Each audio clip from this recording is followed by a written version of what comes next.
Assalamualaikum warahmatullahi wabarakatuh. Bismillahirrahmanirrahim. Alhamdulillahirabbil alamin.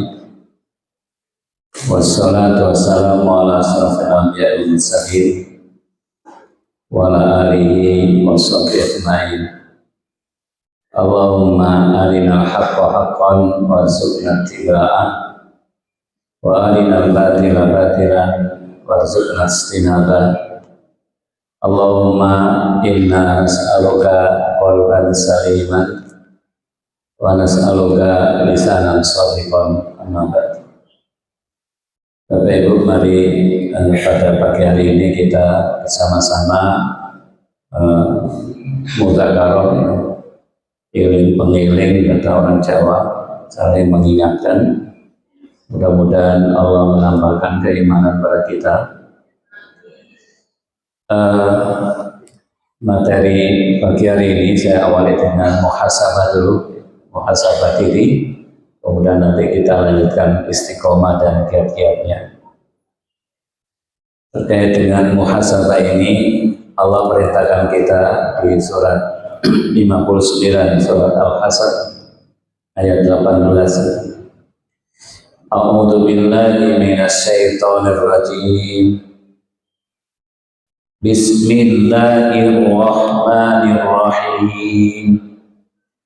Ya ayyuhalladzina amanu taqullaha wal tanzur nafsum ma qaddamat lighad wattaqullaha innallaha khabirum bima ta'malun.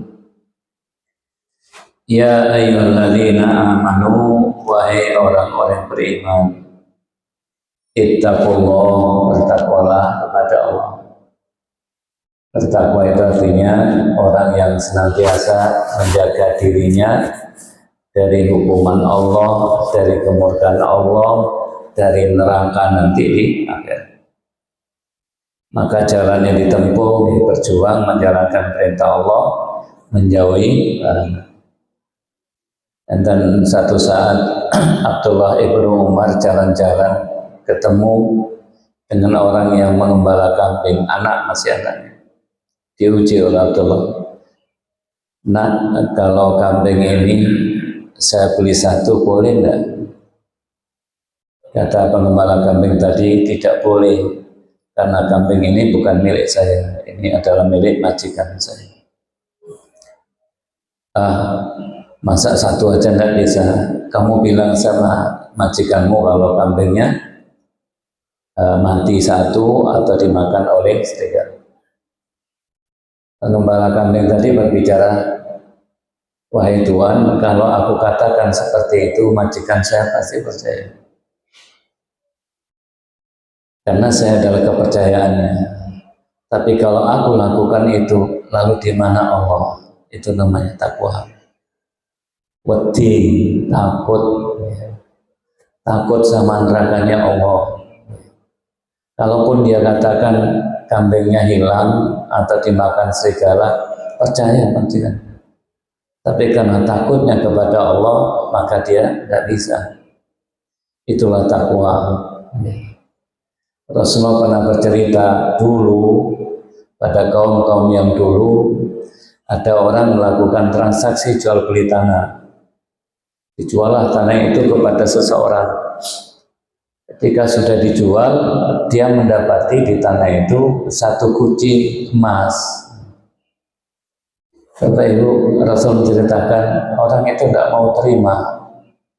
Dia nemu emas di tanah itu, tidak mau ambil. Dikembalikan kepada penjualnya. Penjualnya juga tidak mau menerima.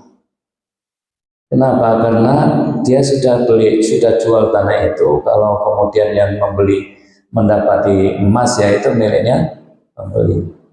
Sama-sama menolak karena takut kepada Allah. Akhirnya didamaikan, kamu punya anak laki-laki ya, dan kamu punya anak perempuan ya, nikahkan anakmu, berikan sama anakmu. Solusinya begitu. Ini namanya takwa. Percaya nama buatan enten rokok? Percaya nggak ada siksa kubur?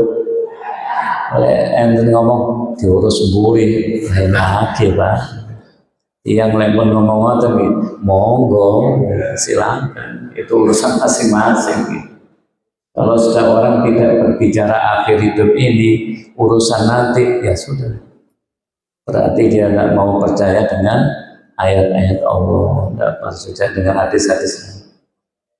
Ittaqullah wal tanzur nafsum ma qaddamat lighad.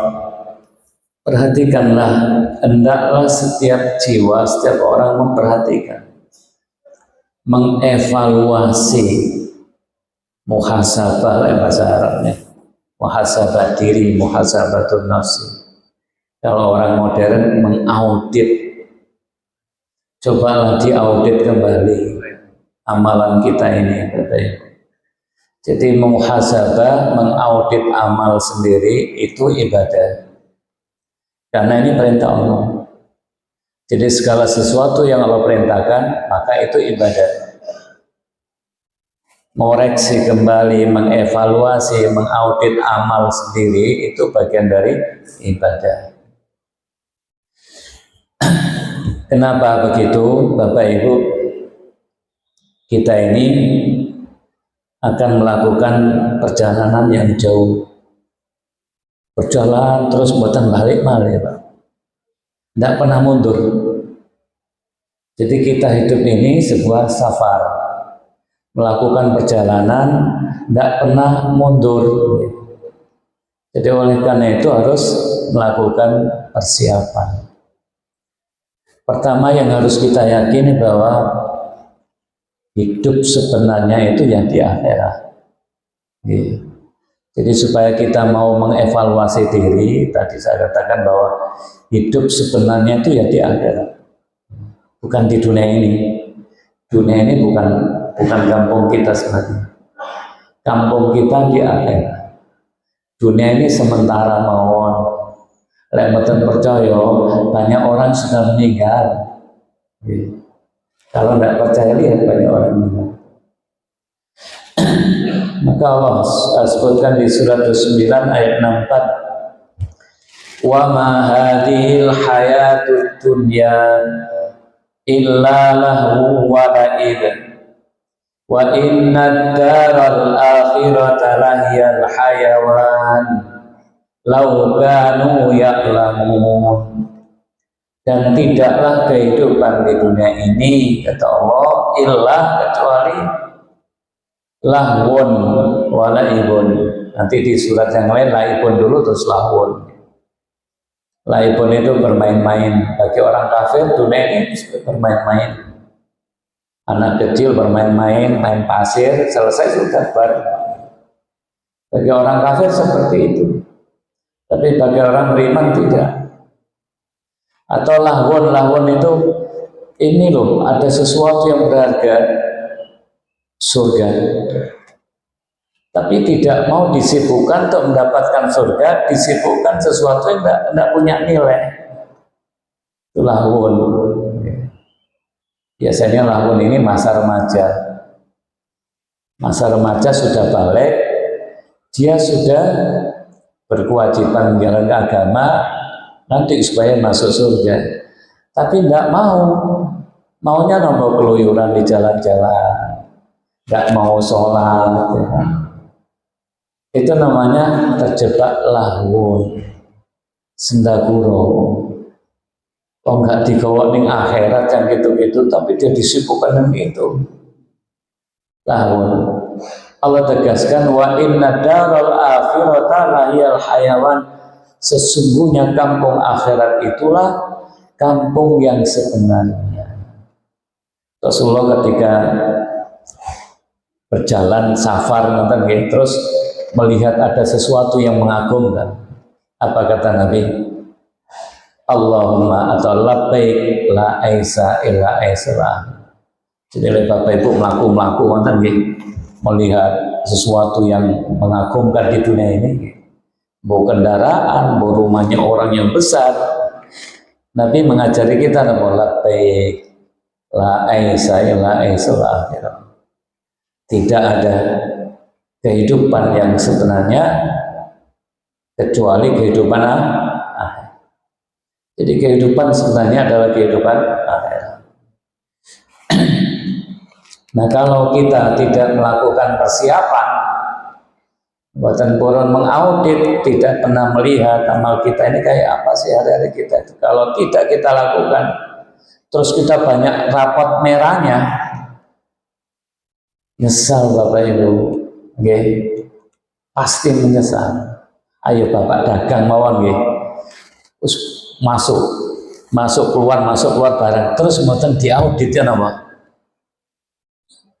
Ono sing cukup ya napa Pak? Kan kalau Bapak Ibu jual beli berdagang kan mesti dievaluasi, mau laku piro, barangnya kula piro, lakune berapa kan begitu. Nah, inilah yang Allah ingatkan di surat Al-Fajr. Saya banyak menyebutkan ayat mawon, penjelasan saya dikit-dikit mawon, karena lisan saya ini dicatat kali malaikat, khawatir keliru Bapak Ibu. Kucing ini buatan dicatat Pak. Tapi kalau kita yang berbicara ini, malaikatnya terus bisa gara-gara ngomong masuk neraka. Bisa gara-gara ngomong masuk surga. Makanya kalau suaranya orang itu nggak ada samanya sedunia. Tapi suaranya kucing sama semuanya, meong menjawab Bapak Ibu bisa nggak bedakan? Itu kucing isi fulan saged nggak? Tapi kalau assalamualaikum dari suaranya bisa ditebak nggak? Bisa. Kenapa kok beda? Lisan ini dicatat sama malaikat. Apa yang muncul dari lisan saya dicatat sama malaikat. Sekecil apapun. Yaqulu ya laitani qaddamtu li hayati. Dia berkata, ya laitani, aduh, seandainya dahulu aku mengerjakan kebaikan untuk hidupku ini. Nyesel. Jadi ketika orang sudah mati atau di akhirat nanti, aduh, aku biar soleh lah api ya. Jadi orang beriman itu hidup sebenarnya sesudah mati itu. Begitu mati, hidup itulah sebenarnya. Hidup kita sebenarnya sudah mati itu. Nah, supaya sesudah mati itu kita tidak menyesal, wal tandur nafsum ma qaddamat. Di dalam hadis al-kayyisu, orang yang cerdas, orang yang berakal itu adalah orang yang mandana nafsahu lima wa amila lima ba'dal maut. Orang yang cerdas itu adalah orang yang senantiasa mengevaluasi amalnya, mengaudit amalnya, orang yang serius. Terus dia beramal untuk apa? Untuk perbekalan sesudah matinya. Napa malih kalau sekarang ini zaman kita zaman yang banyak kemaksiatan. Nah, dulu kan kemaksiatan kan nonton layar tancap, ngoten nggih. Delok wayang layar tancap, wis bengi-bengi ngoten nggih. Enggak ada ngoten-ngoten lampu koyo ngeten iki nggih. Sak desa pakai diesel itu ada tahun berapa? Enggak ada pakai desa pakai lampu kelip-kelip ngoten nggih. Kemaksiatane napa? Napa kemaksiatane? Paling-paling ndelok layar tancap. Saat ini sekarang ngeten nih Bapak Ibu, tek ngeten wis macam-macam ini, saat dunia kayak apa itu. Jadi zaman kita sekarang ini zaman yang mudah baik, mudah buruk. Pasarnya tidak harus berangkat pakai sepeda motor, langsung pasari di depan mata. Tik tik tik tik, copi ngoten nggih. Datang. Nah, inilah Bapak Ibu, kita harus pandai mengaudit diri kita. Napa niku mengevaluasi diri, at-tamyiz baina ma lahu wa alaihi. Ada kemampuan untuk membedakan ini hak saya, ini kewajiban saya. Bisa membedakan ini baik, ini buruk. Ini untuk keselamatan saya di akhirat, ini tidak. Kenapa? Li'annahu musafirun safara man la ya'ud. Karena hidup ini seperti orang musafir yang safar tidak pernah kembali lagi. Jadi nggak kembali lagi.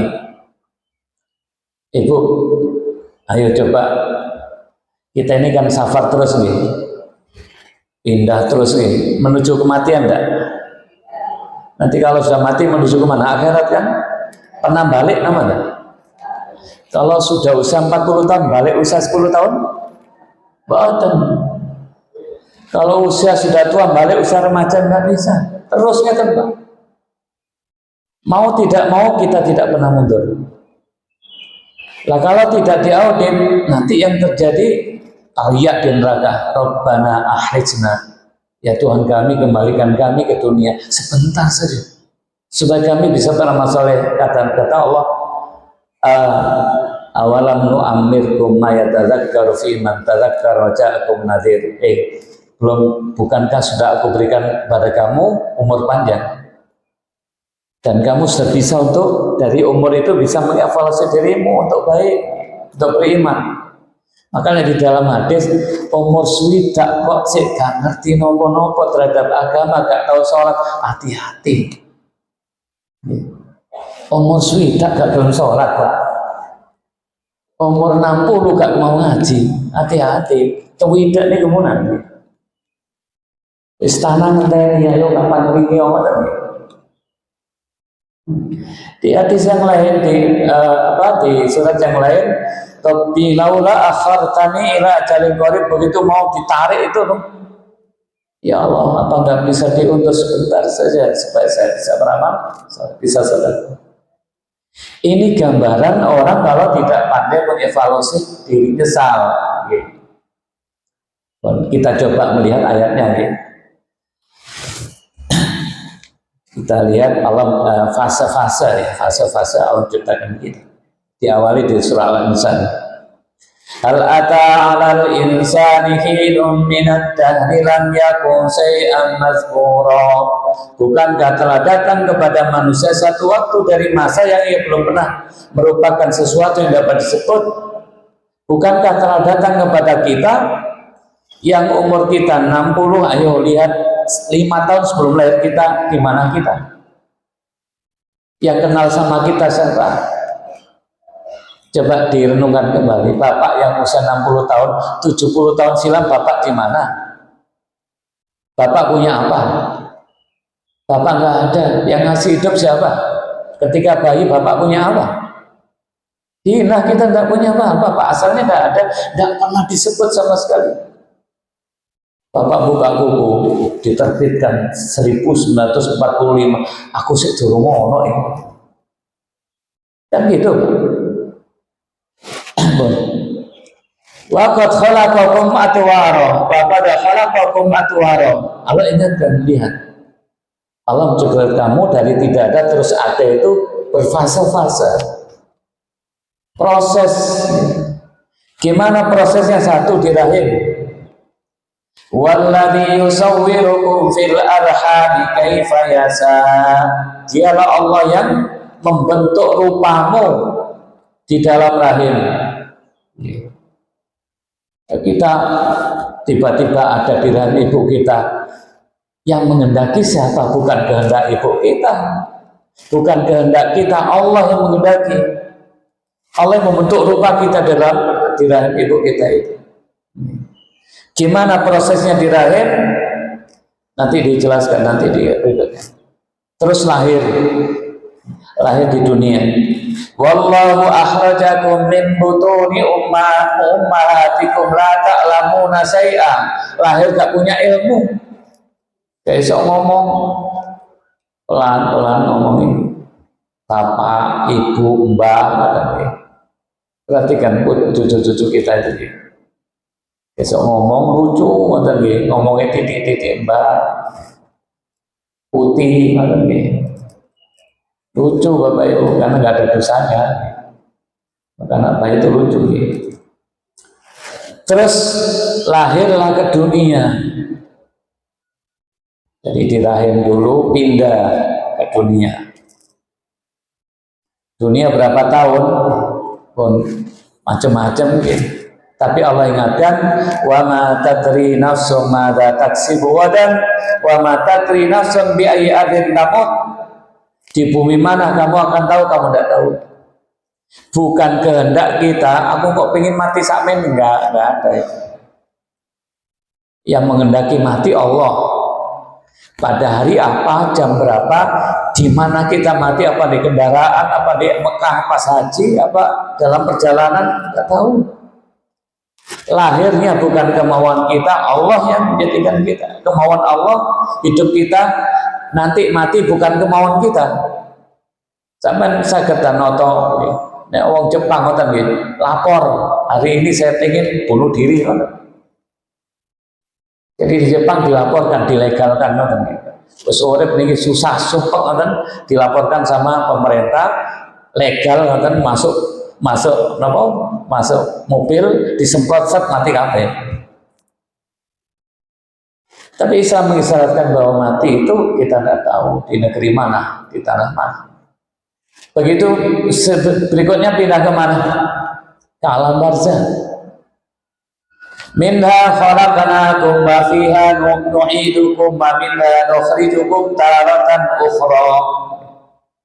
Dari tanah kami menciptakan kalian, dan kembali ke tanah kami akan kembalikan, dan dari tanah pula kami akan menghidupkan kembali.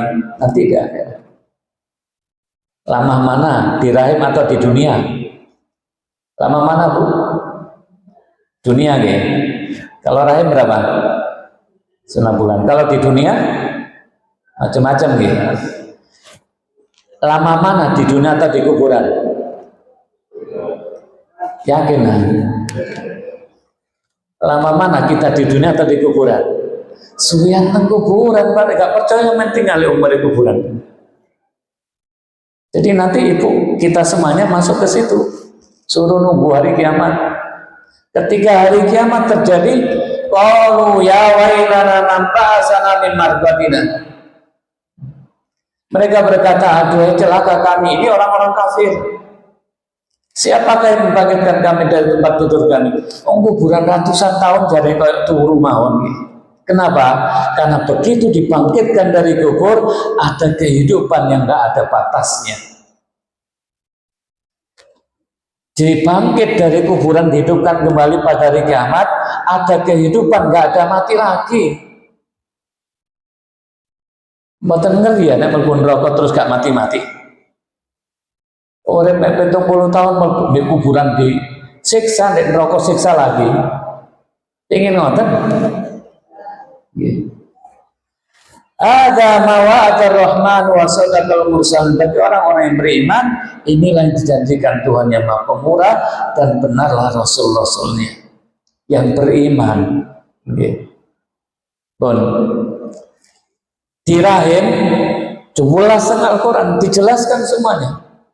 Di rahim itu ada apa? Air mani dulu, terus berubah menjadi segumpal darah, terus menjadi segumpal daging, dikai tulang, baru diciptakan, dikasih ruh. Jadilah kita ini. Summa khalaqana nutfata 'alaqatan fa khalaqana al-'alaqata mudghah fa khalaqana al-mudghata idhaman fakasawna al-idhama lahma summa ansa'nahu khalqan akhar. Asale air mani terus berubah menjadi alaqah, segumpal darah nemplek di rahim. Biasanya muntah-muntah karena nemplek itu, nyerap. Terus jadi segumpal daging, dikasih tulang, baru ditiupkan ruh pada usia 120 hari, 4 bulan itu. Baru jadi manusia karena sudah ada ruhnya. Sebelum itu belum manusia, proses kehidupan. Terus umur, lahir di dunia. Allah sebutkan tiflan, asudda, suyukhon ardalil umur. Masa anak-anak, masa dewasa, asudda, tua. Kalau sudah tua-tua ini pikun. Ingin hidup sampai pikun? Rasulullah berdoa, Allahumma inni a'udzubika min anturadda ila adzalil umur. Ya Allah, aku berlindung kepadamu dari dikembalikan usia pikun. Soro Bapak Ibu pikun yang salahkan orang lain. Wong sholat Allahu Akbar oleh sak rakaat lupa, ketiduran pagi, aku mau sholat isya itu buang air besar lupa. Itu adzalil umur. Walladzi khalaqakum min turabin summa min nutfatin summa min alaqatin summa yukhrijukum tifla summa litablu asuddakum, anak-anak bayi terus dewasa, summa litakunu suyukhos, kemudian supaya kamu menjadi tua. Tua niku umur pinten? Swida 60 niku pun tua, Pak. Usia standar 60 sampai 70 standar. Makanya banyak orang mati antara 60 sampai 70. Di atas 70 sedikit. Summa yukhrijukum tiflan summa litablu asuddakum wa minkum may yutawaffa wa minkum may yuraddu ila adzalil umur. Ada di antara kalian yang dikasih usia panjang sampai usia pikun. Nek sering lupa-lupa berarti mulai pikun. Lek pengen tidak cepet pikun, kata Ibnu Abbas, maca Quran. Bahas Quran itu dari Ibnu Abbas, Pak. Bapak lihat orang-orang yang ahli tafsir, yang bacaannya tafsir itu, bacanya Quran jarang pikun. Hatta idza balagha asuddahu wa balagha arba'ina sanah. Kapan usia dewasa itu? Puncaknya berapa? 40 tahun. Ayat ini. Gimana grafik perubahan fisik kita? Allahul ladzi khalaqakum min dha'fin summa ja'ala min ba'di dha'fin quwwah summa ja'ala min ba'di quwwatin dha'fan wa shaybah. Allah yang menciptakan kalian dari lemah bayi. Summa ja'ala min ba'di dha'fin quwwah, sesudah lemah dijadikan kuat oleh Allah. Naik grafiknya bayi itu, naik kuat, pinter. Begitu puncaknya, summa ja'ala min ba'di quwwatin dha'fan wa shaybah. Kalau sudah sampai puncaknya, lemah kembali. Kapan puncaknya? 40 tahun. Kapan berakhirnya? Standarnya 60 sampai 70. Makanya dalam dunia medis, kalau 40 tahun ditambah 40 tahun 80 tahun, 80 tahun. Itu kalau ditarik ke belakang usia 75, jiwanya seperti anak yang usia 5 tahun itu. Balik, Pak. Wa man nu'ammirhu nunakkisu fil khalqi, barang siapa aku panjangkan umurnya, balik lagi. Kula ngecemes nih. Lek wis tuwa kan rene lho, nggih. Kaya arek bayi kan, tambah tua, tambah ngecemes malih nggih. Lucu nggih tambah nggih. Berjalan lahir berbaring, terus merangkak, pelan-pelan, kursi roda, jalan pelan-pelan. Nanti kalau tambah tua ditarik ke belakang, melakukannya alon-alon, balik-balik ke lututnya. Bangun dari duduk napa ngeten dhisik. Sikile dislonjoraken ngeten dhisik. Masakan tenan. Terus mlakune walon nggih. Alon, ayo coba lomba melayu wong tuwek ngeten nggih. Gak kuat nggih. Baru nanti kalau begitu nggak bisa kursi roda. Kalau kursi roda nggak bisa, udah berbaring kayak anak kecil ngeten tok nek bareng. Ayatnya pun jelas, usia standarnya saya sebutkan, akmaru ummati ma baina sittin ila sab'in. Umur umatku berkisar 60 sampai 70. Makanya Rasul usianya 63 tahun, padahal sehat Rasul itu, Pak. Pernah nggak Rasulullah sakit diabetes? Enten hadis Rasulullah sakit diabetes, enten darah tinggi. Rasulullah wafat bukan terus gambaran nunggu apa tongkat pelan-pelan, buatan saya enggak, Pak, tiba-tiba sakit sampai sampai pada ajalnya. Karena ajalnya telas. Kalau berbicara ajal, tidak berbicara pola makan, bon. Tidak berbicara pola fikir, tapi ajal entek bon. Tapi Rasul mengatakan umur umatku berkisar 60 sampai 70. Kalau lebih dari 70 sedikit. Bapak lihat kalau di desa ada orang mati usia 80 tahun, wis tuwa pancene orang gitu. Tapi kalau matinya 40, mesake mati. Lek 60 70 ya wis tuwa pantes. Pantes gimana? Lah Bapak posisinya di mana? Posisinya di mana kita ini? Alam barzah adalah fase menunggu hari kiamat. Fase hari akhir sangat banyak. Begitu nanti hari kiamat terjadi, hari kebangkitan, dikumpulkan di padang mahsyar, lalu ada kesaksian, lalu ada hisab, lalu ada timbangan amal, lalu ada sirat, lalu menunjukkan kemana nanti kita perginya, ke surga atau ke neraka. Tinggal yakin nopo mboten. Bapak Ibu sholat terawih itu kalau yakin dengan ini masih 3 jam gak kuat, pengen mlebu swarga ya. Tapi kalau Bapak gak yakin, semua ini sholat karena gak yakin. Coba lah dikasih duit 5 juta ngoten nggih. Ayo datang ke masjid, akan bagi-bagi uang 5 juta 3 jam kuat gak? Wah, greges datang gak? Hujan datang, antri. Nah itulah yang kita saksikan di Masjidil Haram itu. Kalau orang sholat di sana itu beda dengan kita. Jumatan berangkat jam 10, stop, gak cukup sholat di masjid masing-masing. Tapi kalau di Indonesia, Allahu Akbar, datang satu-satu. Kalau belum adzan, nggak ada. Kita ini pesan sahabat Ali, irtahalat ad-dunya mudbir. Dunia ini terus berjalan meninggalkan kita. Wartahalat al-akhirah muqbilah. Akhirat senantiasa mendatangi kita, menyambut kita terus hari-hari kita. Dunia meninggalkan kita setiap hari. Akhirat menyambut kita terus tambah tidak.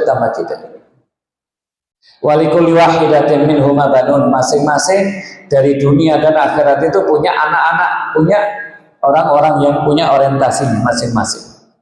Fakun min aghna'il akhirat, jadilah kalian pengikut anak-anak akhirat, terlahir untuk akhiratnya, orientasinya akhirat.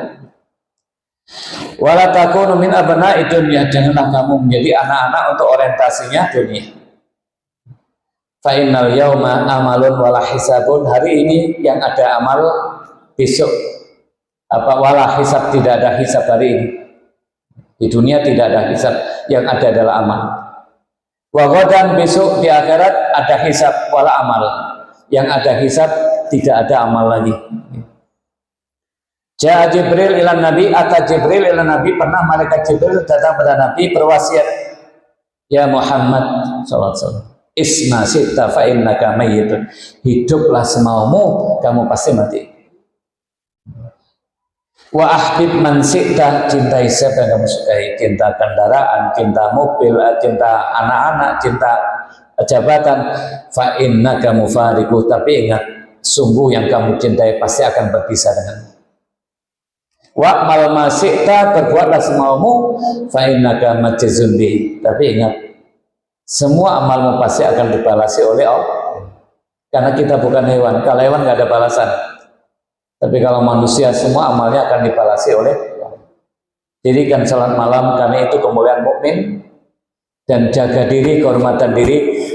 Jangan banyak minta sama orang lain, karena itu kehormatan seorang muslim. Dan ini bab muhasabah nih Bapak Ibu. Bab muhasabah, apa yang harus kita lakukan? Berikan waktu khusus untuk bermunajat pada Allah, kapan sholat, kapan ngaji, berikan waktu. Jangan nyari uang tok saja. Waktunya sholat, waktunya baca Quran, bermunajat pada Allah. Yang kedua, berikan waktu untuk beberapa menit mengevaluasi amal kita. Aku mau sedino mau lapoi, dari pagi sampai malam. Yang ketiga, berikan waktu kita untuk bersama teman, ada komunitas yang saling menasihati, memotivasi, mendoakan kita kayak begini. Kemudian yang keempat, nah ada perkara yang mubah, bolehlah kapan-kapan kuliner, jalan-jalan, olahraga, gitu. Ada bagian-bagian waktu yang harus diatur, supaya hidup ini segar, gitu. Ada variasi, gitu. Matok ngaji mulai subuh sampai turun, gitu. Bosan nanti Pak, bosan, tidak bisa. Ya kadang kita pun ngikut bantu istri masak, Bu masak. Sekali-kali bapak yang masak, gitu. Ya variasi gitu Pak. Ada kenikmatan gitu, gitu. Jadi Rasul begitu di rumah kadang-kadang Rasul sering bantu kami masak, kata Aisyah. Kenapa saat aku tak sholat di sini? Ini yang dikoreksi apa saja? Sebelum beramal dikoreksi niatnya. Sesudah beramal dikoreksi mana kekurangannya, mana kalau baik dipertahankan, kalau buruk ya kita perbaiki lagi. Baik Bapak Ibu, sekarang kita berbicara, kita pengen kayak Ramadan. Ibadah kita pengen kayak Ramadan kan Pak? Kira-kira bisa Ramadan? Orang ngaji Quran itu di luar Ramadan tidak kayak Ramadan. Orang sedekah di bulan Ramadan tidak seperti di luar Ramadan. Kenapa ya kok bisa? Apakah tadi loh semangat dan kok bisa nih? Sedekah gampang, ngaji Quran gampang, sholat malam setiap malam, kecuali nih saya nggak beriman. Oleh 10 dino wis ngerokok cepet-cepet gitu. Tapi bagi orang beriman gampang semuanya. Kenapa? Karena Rasul menyatakan di bulan Ramadan itu Allah utus malaikat. Wa yunadi munadin, malaikat berseru, ya baghiyal khairi aqbil wa ya baghiyas sadi aksir. Hai orang-orang yang bersemangat melakukan kebaikan, ayo bangkit beramal. Wahai orang yang menyukai keburukan, berhenti. Sufidat sayfi as-sayatin, setan-setan dibelenggu. Makanya gampang kok. Futihat fihi abwabul jannah wa ghuliqat fihi abwabul jahim. Pada bulan Ramadan pintu surga dibuka, pintu neraka ditutup, maka gampang. Permasalahannya, apakah sesudah Ramadan nanti itu kita masih bisa bertahan? Sholat malamnya, apa ngajinya, apa sodakonya, masa nggak ada yang nyantol sama sekali?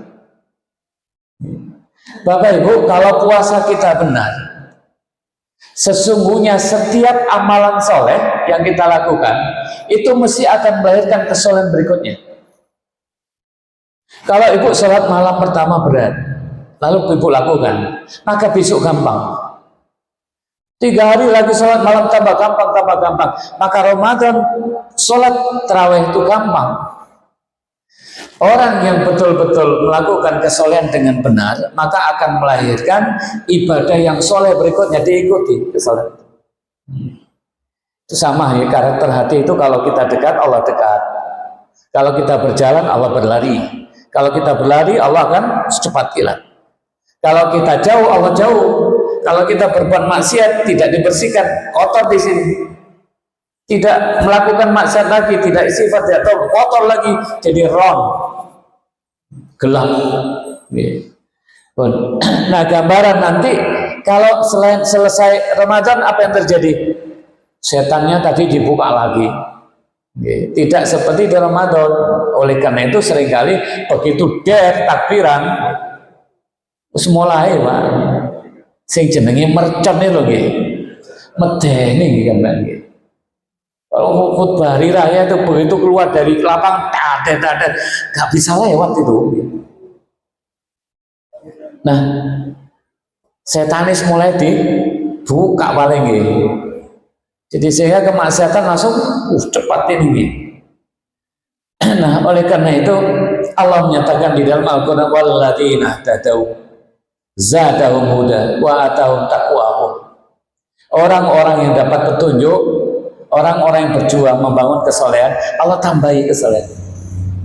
Wa atahum taqwahum, dan Allah akan berikan, anugerahkan pada mereka takwanya. Nah kalau itu yang terjadi, sama seperti orang haji itu Pak. Orang disebut hajinya mabrur apa tanda-tandanya? Kalau sudah pulang haji, tambah kesolehannya. Sama Bapak Ibu lihat, kalau orang haji terus pulang, tambah medit, nah gak mabrur. Itu mulai kaji, diceluk apa tambah mau medit Pak. Itu berarti mboten mabrur. Kalau kita puasa Ramadan, kapan disebut bertakwa? Berarti sesudah Ramadan tambah bagus. Tambah bagus itu tanda-tanda bahwa kita dapat kesolehan yang sebenarnya itu. Maka nanti di surat Al-Baqarah 185, walitukmilul iddata, sempurnakan puasa Ramadan itu. Kalau sudah sempurna, kapan maghrib nih? Maghrib awal Syawal kan maghrib nih. Begitu maghrib takbir, walitukabbirullah, Allahu Akbar takbiran. Alamahadakum, mengapa kita bertakbir? Kita sudah dikasih hidayah Ramadan oleh Allah. Kita dikasih iman yang luar biasa di bulan Ramadan itu. Wala'allakum tashkurun, bersyukurlah.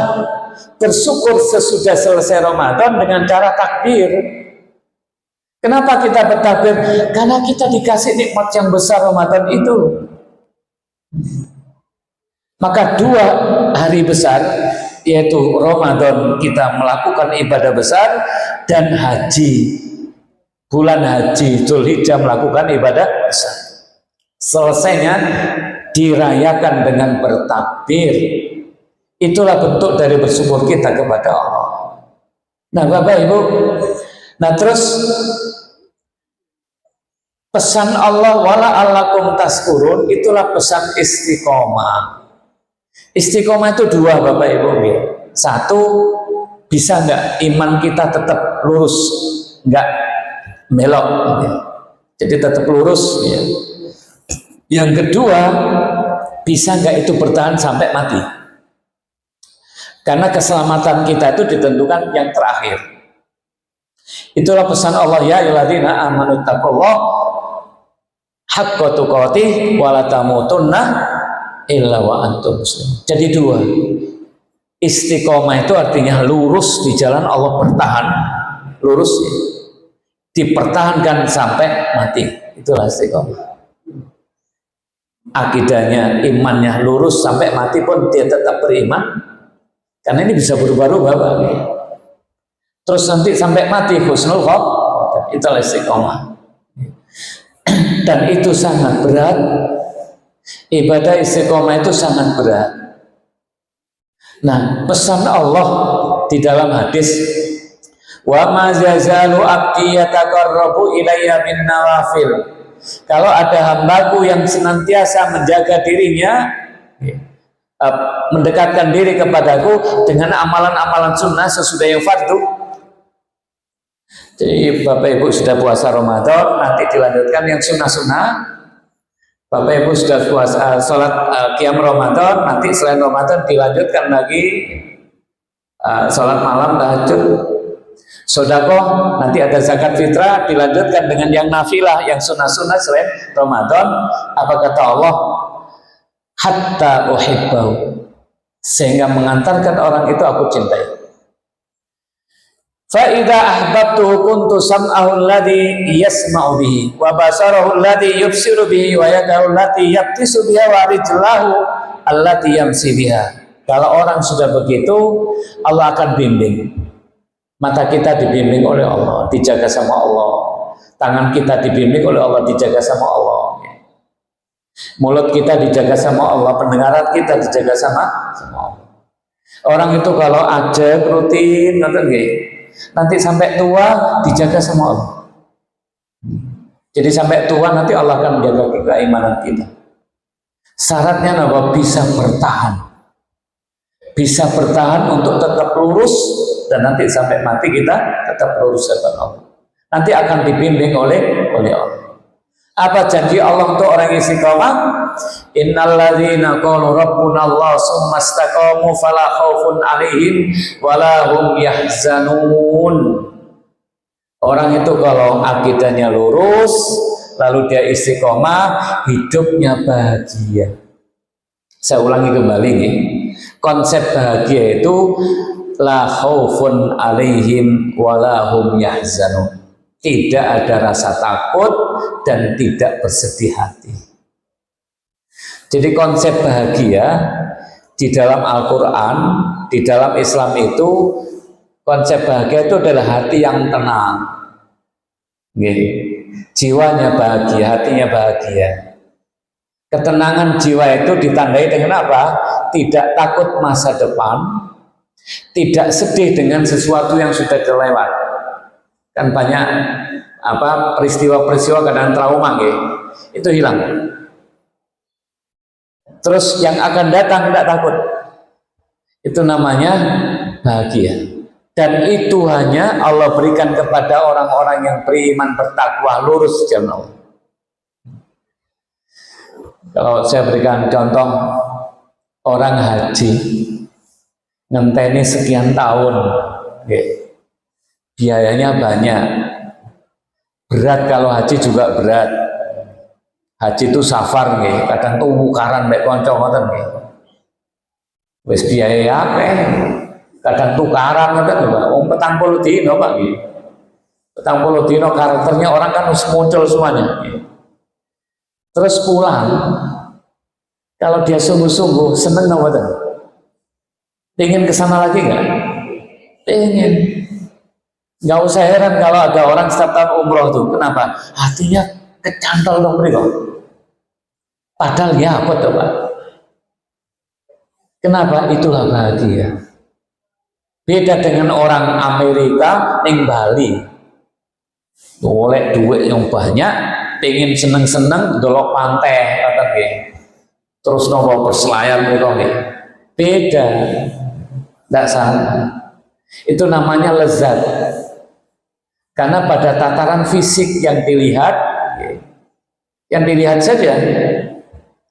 Ada orang yang pengen bahagia dengan cara fisik. Masih ingat nggih? Ya pocek bahagia suweneng burung perkutut jutaan dibeli. Masih ingat ada orang yang semangatnya bunga gelombang cinta, masih ingat ikan lohan, jutaan Bapak Ibu. Tidak bisa, itu bukan jalan kebahagiaan. Sebentar aja lalai, balik lagi.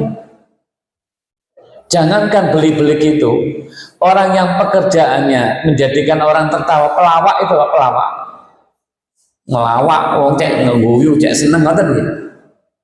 Dia sendiri menjadikan orang tertawa, dia sendiri juga tertawa, tapi kena narkoba. Uangnya banyak kan? Mau pergi kemana-mana bisa, terkenal. Uangnya banyak, mau beli apa saja bisa. Kenapa terkena narkoba? Berarti ada sesuatu yang salah di dalam hatinya.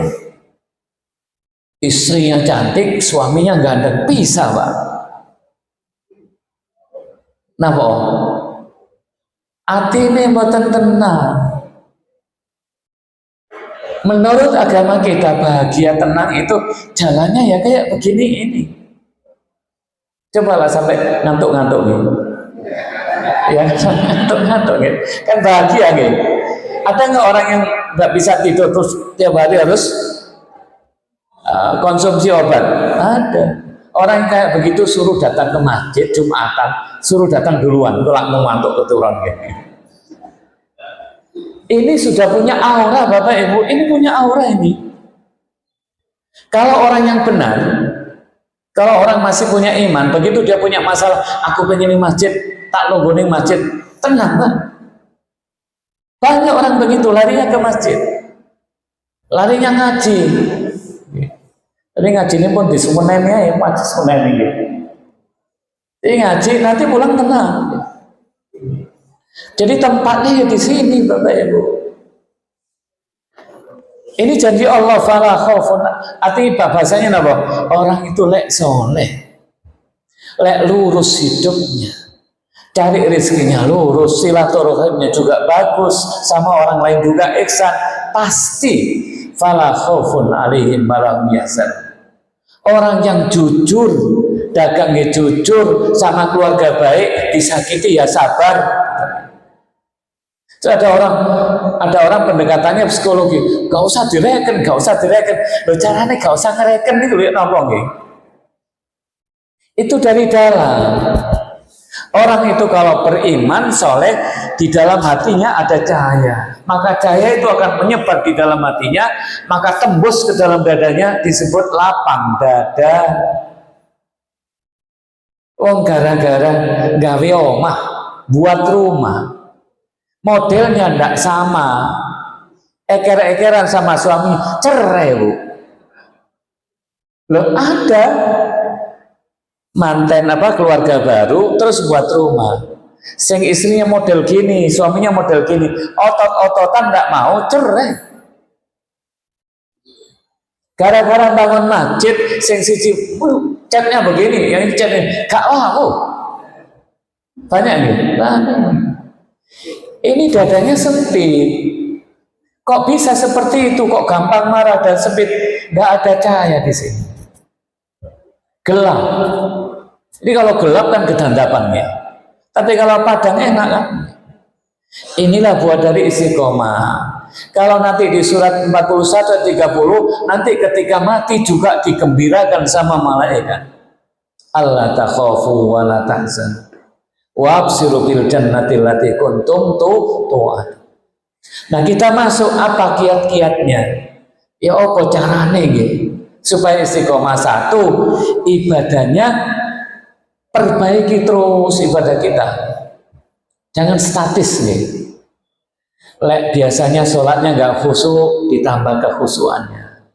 Gak ngerti apa itu Al-Fatihah isinya, belajar Fatihah itu apa sih isinya. Mosok kedoyan gak ngerti terjemahnya Al-Fatihah Pak. Lagu pemanjang apal nggih. Lagu nih lho, piro lagu nih nggih. Mosok Al-Fatihah isinya tak mboten paham. Yang dibaca ketika kita rukuk, kita sujud itu kan pendek itu nih. Terjemahnya apa atau nih? Sodakonya kadang-kadang harus ini tuh diperbaiki. Ngajinya juga begitu. Kalau orang tuh ngaji sungguh-sungguh, nanti ada peningkatan. Lek ngaji ini wes pokoknya koning masjid aku tak turu wae lah, ya repot pun. Mulai semari apa mau sini? Embul wudu aku keturu repot. Harus ada peningkatan kualitas. Karena setiap ibadah yang bagus akan melahirkan ibadah yang baru yang bagus. Yang kedua banyak berdoa. Ya muqallibal qulub tsabbit qalbi ala dinik. Ada lagi ya musarrifal qulub tsabbit qalbi ala taatik. Kalau tsabbit qalbi ala dinik, ya Allah mudah-mudahan saya tetap istiqomah begini. Kalau musarrif itu adalah mudah-mudahan ya Allah hati saya bertambah meningkat ketaatannya. Ada dua macam doa. Ya musarrifal qulub tsabbit qalbi ala taatik. Kalau yang satunya ya muqallibal qulub tsabbit qalbi ala dinik. Dibaca nggih Bu? Sering dibaca nggih? Mboten. Oke. Terus beramal ajek meskipun sedikit. Aku pengen sholat malam sampai sekian. Mari ngono menene prei sampai 2 minggu. Jadi oleh karena itu apa yang kita bisa mampu sedikit terus ajek. Nanti lama-kelamaan aku standar sampai sejuta, tak tambahin lagi begitu. Kalau enggak nanti cepat bosan. Kekuatan ngajinya 1 minggu berapa? Tapi kalau tuh ngurus nanti bosan. Ketika bosan, nggak mau lagi. Karena sudah di luar kemampuannya. Diukur dengan kemampuan diri. Perbanyak ibadah sunnah. Karena bertambah banyak beribadah sunnah, maka akan mengantarkan dicintai oleh Allah. Jauhkan dari maksiat. Karena maksiat itu adalah gelapnya hati. Hati kita jadi gelap. Karena gelap maka jadi malas untuk beribadah. Yang kelima, perbanyak ibadah khalwah. Jadi perlu sibuknya bekerja itu harus diikuti dengan sekali-sekali ke masjid ngaji sendiri. Nggak usah banyak orang ngaji sendiri harus direnungi. Itu berhalwat. Perlu seperti Rasulullah di Gua Hira. Ya. Rasulullah di Gua Hira itu khalwat namanya. Jadi di tengah-tengah kesibukan kita itu perlu menyendiri, mau ngaji, mau wirid sendiri. Karena untuk apa? Memberikan kekuatan di dalam hati kita. Yang keenam, punya komunitas orang-orang yang soleh. Orang itu kalau sendiri setannya seneng. Punya masalah ditanggung sendiri. Tapi kalau punya banyak teman, maka satu, teman kita akan memotivasi kita. Yang kedua kadang menasihati kita. Yang ketiga bisa mendoakan kita. Semua nabi punya sahabat. Semua nabi punya sahabat, Bapak Ibu. Gak ada nabi yang gak punya sahabat. Itu sebagai kekuatan yang membentengi dirinya. Nah, ini komunitas yang paling terbaik di masjid. Komunitas terbaik di masjid, bapak-bapak yang sudah pensiun, untuk apa di rumah saja? Itu mereka loh kata yang tua-tua gitu. Apa ngurusi mano ayo gitu. Masa bentuknya ngurusi mano mawon Pak gitu. Ini bersama teman-teman yang sudah tua di sini, karya selama hidupnya itu digunakan untuk masjid. Baik ekonomi mati masih mengalir pahalanya karena tahu ikut ngurusi masjid. Kan punya ilmu banyak, pengalaman kerjanya banyak. Enten kan aku pengen gawe omah di gunung nyepi besok ngurusi kolam mek manuk lho ngoten kan. Eman ilmunya yang pengalaman banyak itu bisa ditularkan pada anak kita yang maca itu terus mubazir. Pun niki mawon nggih. Mudah-mudahan tinggal beberapa hari ini Allah memberikan kekuatan pada kita bisa istiqomah. Mudah-mudahan Allah berikan pada kita kesehatan, keluarga kita, keluarga kita, dan mudah-mudahan Allah mudahkan rezeki kita. Mohon maaf kalau kurangnya, kita tutup dengan doa kafaratul majelis. Subhanallah wa bihamdihi asyhadu an la ilaha illa anta astaghfiruka wa atubu ilaik. Billahi taufiq wal hidayah. Assalamualaikum warahmatullahi wabarakatuh. Waalaikumsalam warahmatullahi wabarakatuh.